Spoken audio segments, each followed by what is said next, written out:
welcome back. So today we have my June TBR. It is currently May 30th. So almost the end of the month, not quite. Because of that, I will go ahead and let you know I am not going to finish all the books that I had on my May TBR. So we're going to carry some of those over. Right now, I can maybe finish one more book. So if I finish one more book, then that means that I have 3 books that I'm carrying over to next month in June. Now, I am going on vacation in June with my family. We're going to be gone for about 5 or 6 days. I do plan to bring some, if not all, of my books if I can fit them into my luggage, because I'm going to be on the beach and I'm going to be reading a good amount of the time. So this month is pretty ambitious, but that is the reason why I'm convinced that I'm going to be able to get some reading done on my vacation. So without further ado, we're going to go ahead and get started. First and foremost, the 3 books that I'm most likely carrying over to this TBR, it's going to be Where the Crawdads Sing by Delia Owen, The Hazelwood by Melissa Albert, and Six of Crows by Lee Bardugo. If you want the synopsis of those, I will link my May TBR in the cards above. On to this month, this coming up month. June is now part of a federally recognized holiday, Juneteenth. So in honor of that, I do have 2 nonfiction based on a true story Black books. These books will look very familiar to you because they have been in my previous TBRs and I just still have not gotten around to reading them. Just Mercy by Bryan Stevenson. Once again, it's back, and it's getting read this month. So this book is about Bryan Stevenson. He's a gifted young attorney who founded a legal practice dedicated to defending the poor and wrongly condemned. This story is about one of his first cases of Walter McMillian. He was a young man sentenced to die for a notorious murder that he didn't commit. So it's a tangle of conspiracy, legal brinkmanship, all of that jazz, based on a true story. It is a movie with Michael B. Jordan. I gotta read it. I'm reading it this month. So, The New Jim Crow by Michelle Alexander. Basically, the targeting of Black men through the war on drugs and decimating communities of color. Talks about the U.S. criminal justice system and how it is the new Jim Crow. Functions as a contemporary system of racial control, relegating millions to a permanent second-class status, even as it formally adheres to the principles of colorblindness.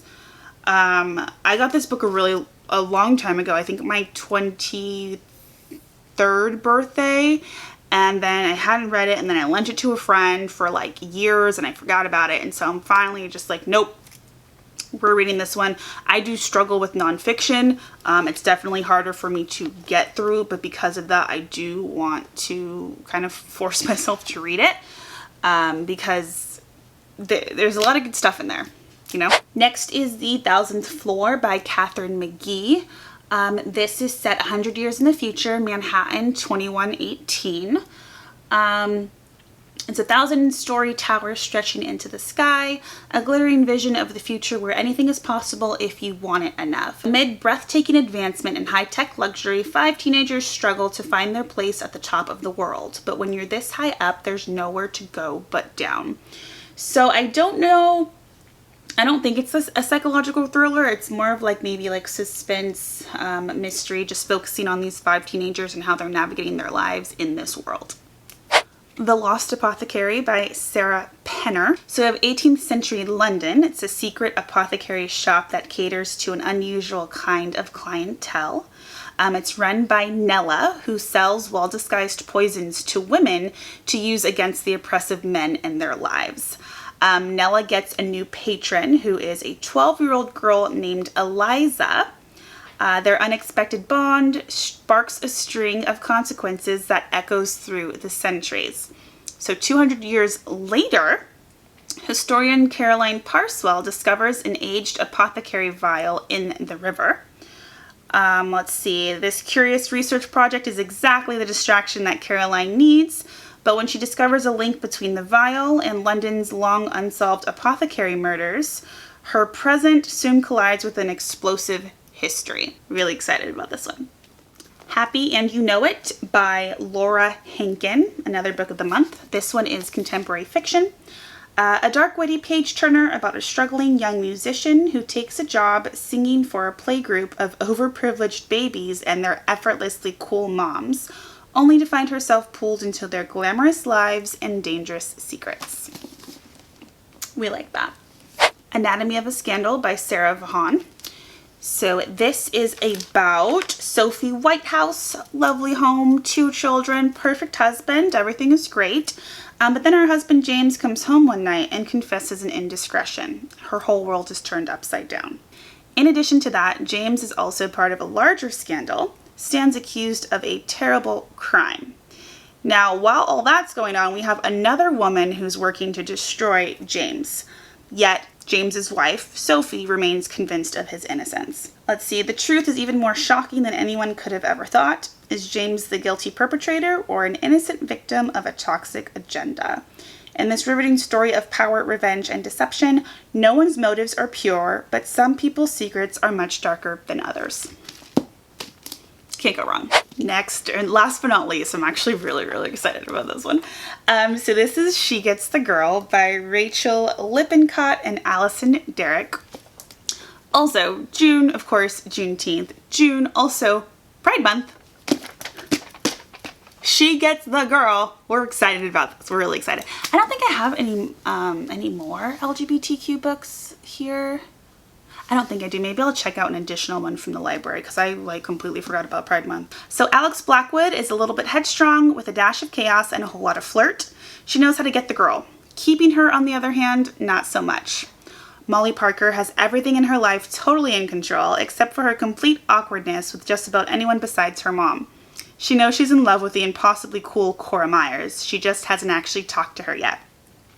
So Alex and Molly both cross paths and they come up with this plan. Maybe if Alex helps Molly learn how to get her dream girl to fall for her, Alex can prove to her ex that she's not just a selfish flirt. As the two embark on their 5-step plan to get their girls to fall for them, they both begin to wonder if maybe they're the ones falling for each other. We're excited! Okay, so with those books, plus the 3 carried over, that is 10. I do think I'm going to go try to find another LGBTQ plus book from the library, just so that I have an even. I have 2 Juneteenth books, 2 queer books, and then everything else in between. But yes, that concludes this video. That concludes this TBR. Let me know what you guys are reading the month of June. How did your guys' May go? I do still have to film my May wrap up, but I still got 2 more, 1.5 more days, so I'm hanging on to that as much as I can. But thank you guys so much for watching. Have a fabulous day. Have a fabulous start to your month. Make sure you're drinking water. Do not forget to like, comment, and subscribe, and I will see you in the next video. Bye! She's a Mona Lisa. Everyone's lining up to see her. She's a Mona Lisa.